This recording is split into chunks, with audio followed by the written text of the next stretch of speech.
नमस्कार साथियों, मैं ज्योति किरण आप सभी का एक बार फिर से अभिनंदन करती हूँ। और आज मैं कुछ सूचना लेकर के आई हूँ। इस सूचना से आपको अवगत कराना चाहती हूँ कि अब जो सेंट्रल लेवल एग्ज़ाम है, जो विद्यार्थी सेंट्रल लेवल एग्ज़ाम की तैयारी कर रहे हैं, उस एग्ज़ाम में परीक्षाओं का कुछ संशोधन हुआ है। इस संशोधन को मैं बताना चाहूँगी कि नेशनल रिक्रूटमेंट एजेंसी NRA एक बोर्ड का गठन किया जा रहा है, जिसके तहत CET की परीक्षा होगी वर्ष में 2 बार। CET की परीक्षा जो है यह 3 वर्ष के लिए वैलिड होगी। जिसको भी जो भी परीक्षा में जो स्कोर कार्ड ले आता है वो 3 वर्ष के लिए वैलिड होगा। और यह जो है PT परीक्षाओं के लिए हो रहा है। मेंस परीक्षा जो है, जो भी डिपार्टमेंट है, ये 3 डिपार्टमेंट को मिला करके नेशनल रिक्रूटमेंट एजेंसी बनाया जा रहा है। 3 डिपार्टमेंट में हो गया आपको SSC, रेलवे और बैंक। ये तीनों को मिला करके परीक्षा लिया जाएगा CET के तहत। जैसे आपको CTET होता है, जैसे आपका UGC नेट होता है, इसी तरीके से CET परीक्षा भी वर्ष में 2 बार होगी, जो कि आपको केवल स्कोर कार्ड ही देगा। और उसकी वैलिडिटी कितनी रहेगी? बस 3 साल ही रहेगी। और ये जो अब सुविधा होगा कि ये जो परीक्षा है ये 22 भाषा में होगा। जो 8वीं अनुसूची में 22 भाषा का प्रावधान है, तो उस 22 भाषा में ये परीक्षा होगी। आपको जिस भाषा में देना है वह भाषा का आप पहले ही फॉर्म में भर दीजिए। और यह लागू होने जा रहा है 1 जनवरी 2021 से।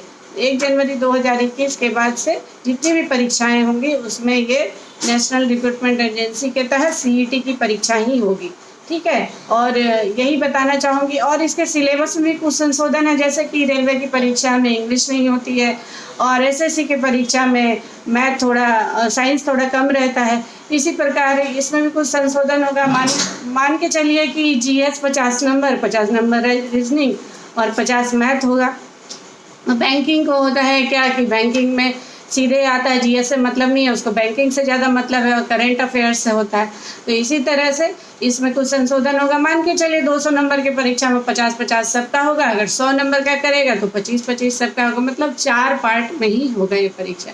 नेगेटिव मार्किंग तो होगा ही होगा, और ऑब्जेक्टिव टाइप क्वेश्चन होगा। बाकी मेंस का जो परीक्षा होगा या आगे का जो प्रक्रम, वह जो है खुद ही बोर्ड, रेलवे बोर्ड है या फिर बैंकिंग है या फिर SSC है, तो वह खुद तय करेगा कि हमको मतलब 100 से 80 वाले जो हैं, 80 नंबर तक वाले जो हैं वो आ जाइए। रेलवे वाला मान लीजिए ऑफ़र किया, रेलवे वाला नोटिस दिया कि हाँ 80 तक में हमें स्कोर दे रहे हैं, तो कट ऑफ जो है वो सब बोर्ड अपने अपने कमांड में रखा है। इससे फ़ायदा क्या है विद्यार्थियों की कि धांधलियाँ रुक जाएंगी। जहाँ तक कि एग्ज़ाम में धांधली होती है, कुछ मेधावी छात्र जो है रह जाते हैं और मेरिटोरियस छात्र का रिज़ल्ट नहीं होता है इन धांधलियों के वजह से, तो उनके लिए सहूलियत होगी।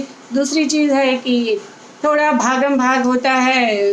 मान लीजिए कभी इसका फॉर्म भरे, कभी उसका फॉर्म भरे, कभी उसमें रिजल्ट आया, कभी उसमें नहीं आया, तो इस सब चीज़ से थोड़ा सा सहूलियत होगा। और प्रिपेयर भी रहेंगे कि इस समय परीक्षा होने वाली है, जैसे कि कब वैकेंसी आएगी, कब हम परीक्षा देंगे, ये सारी चीज़ों से थोड़ी सी निराशा होती है। और पढ़ाई का जो है रिदम टूटने लगता है, तो ये रिदम बना रहेगा क्योंकि 2 बार परीक्षा होनी ही होनी है। तो कंपटीशन आने वाले दिन में और भी तगड़ा होगा।